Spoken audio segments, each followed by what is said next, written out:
Berserah kepada kehendak Tuhan. Saudara yang dikasihi Tuhan, salah satu hal yang paling sulit dalam hidup orang percaya adalah berserah kepada kehendak Tuhan. Kita sering lebih mudah meminta Tuhan mengikuti rencana kita daripada belajar menyerahkan hidup kepada rencananya. Kita ingin jalan yang cepat, jawaban yang sesuai harapan, dan hasil yang menyenangkan hati kita. Tetapi tidak selalu demikian cara Tuhan bekerja. Ada kalanya Tuhan membawa kita melewati jalan yang tidak kita pahami, menunda sesuatu yang kita inginkan, atau menutup pintu yang sangat kita harapkan terbuka. Disitulah kita diuji. Apakah kita mau tetap percaya dan berserah kepada kehendak Tuhan? Berserah bukan berarti menyerah tanpa harapan. Berserah berarti menaruh hidup kita sepenuhnya ke dalam tangan Tuhan, percaya bahwa kehendaknya selalu lebih baik daripada kehendak kita. Berserah berarti berkata, Tuhan, aku mungkin tidak mengerti semuanya, tetapi aku percaya Engkau tahu yang terbaik. Ini bukan hal yang mudah, tetapi inilah jalan iman yang membawa damai dan kekuatan. Amsal 3 ayat 5-6 berkata, percayalah kepada Tuhan dengan segenap hatimu, dan janganlah bersandar kepada pengertianmu sendiri. Akuilah Dia dalam segala lakumu, maka Ia akan meluruskan jalanmu. Firman ini mengajarkan bahwa hidup bersama Tuhan tidak dibangun di atas pengertian kita sendiri. Seringkali kita ingin memahami semuanya lebih dulu sebelum taat. Kita ingin tahu alasan di balik setiap proses. Kita ingin melihat ujung jalan sebelum melangkah. Tetapi Tuhan meminta kita percaya dengan segenap hati, bahkan saat akal kita belum mengerti. Berserah dimulai ketika kita berhenti menjadikan pikiran sendiri sebagai pusat, lalu memilih mempercayai hikmat Tuhan. Salah satu teladan terbesar tentang berserah kepada kehendak Tuhan adalah Tuhan Yesus sendiri di Taman Getsemani. Menjelang penderitaan dan salib, Yesus berdoa dengan sungguh-sungguh. Hatinya sangat sedih, bahkan seperti mau mati rasanya. Namun di tengah pergumulan itu, Yesus berkata kepada Bapa, bukan kehendakku, melainkan kehendak-Mu lah yang terjadi. Inilah puncak penyerahan yang sejati. Yesus menunjukkan bahwa berserah bukan berarti tidak ada pergumulan, tetapi tetap memilih kehendak Bapa di atas keinginan diri sendiri.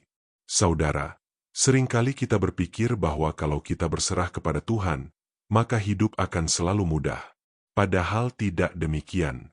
Kadang justru saat kita berserah, Tuhan membawa kita melewati proses yang membentuk hati kita.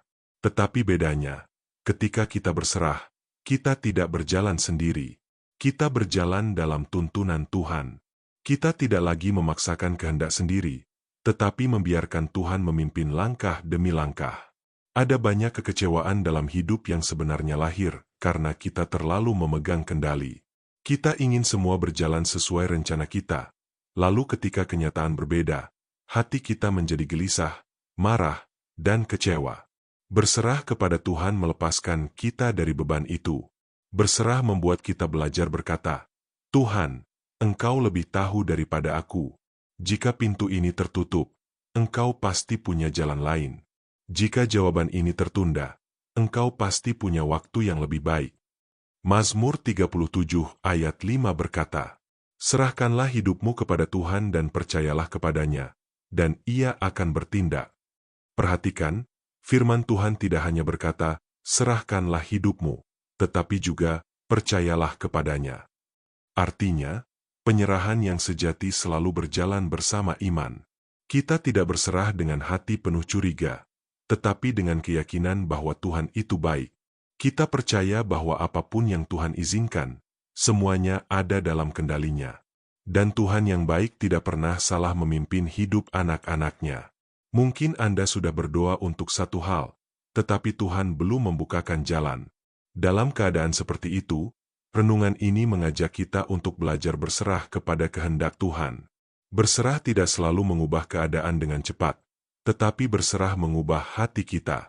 Berserah membuat kita tenang karena tahu Tuhan memegang hidup kita. Berserah membuat kita tidak dikuasai ketakutan, karena kita percaya Tuhan tidak pernah meninggalkan kita. Berserah membuat kita bisa tetap berjalan meskipun belum mengerti, karena kita yakin Tuhan sedang menuntun. Roma 8 ayat 28 berkata, kita tahu sekarang bahwa Allah turut bekerja dalam segala sesuatu untuk mendatangkan kebaikan bagi mereka yang mengasihi Dia. Ini adalah penghiburan besar bagi orang yang mau berserah.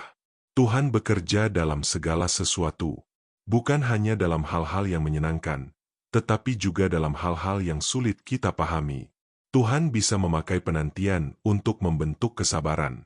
Tuhan bisa memakai pintu yang tertutup untuk mengarahkan kita ke jalan yang lebih baik. Saat kita berserah, kita percaya bahwa tidak ada satupun bagian hidup kita yang sia-sia di tangan Tuhan. Saudara, berserah kepada kehendak Tuhan bukan tanda kelemahan. Justru itu tanda iman.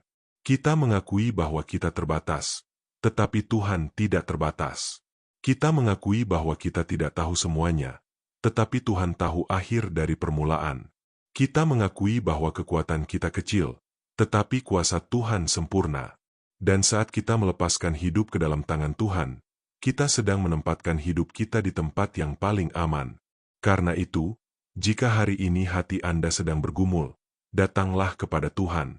Katakan kepadanya dengan jujur apa yang Anda rasakan. Bawalah semua harapan, ketakutan, dan pertanyaan Anda kepadanya. Lalu belajarlah berkata, Tuhan, jadilah kehendak-Mu. Mungkin tidak selalu mudah diucapkan, tetapi disitulah damai Tuhan mulai memenuhi hati kita. Percayalah, kehendak Tuhan tidak pernah dimaksudkan untuk menghancurkan kita. Kehendak Tuhan selalu lahir dari kasih, hikmat, dan rencana yang baik. Mungkin jalannya tidak selalu mudah, tetapi selalu aman. Mungkin waktunya tidak selalu sama dengan waktu kita, tetapi selalu tepat. Dan mungkin kita tidak langsung mengerti sekarang, tetapi pada waktunya kita akan melihat bahwa Tuhan memang tahu yang terbaik. Jadi hari ini, lepaskanlah beban untuk mengendalikan semuanya sendiri. Serahkan hidup Anda kepada Tuhan. Berserah kepada kehendak-Nya. Dan tetap percaya bahwa Tuhan yang memimpin hidup Anda tidak pernah salah. Amin. Tuhan Yesus memberkati.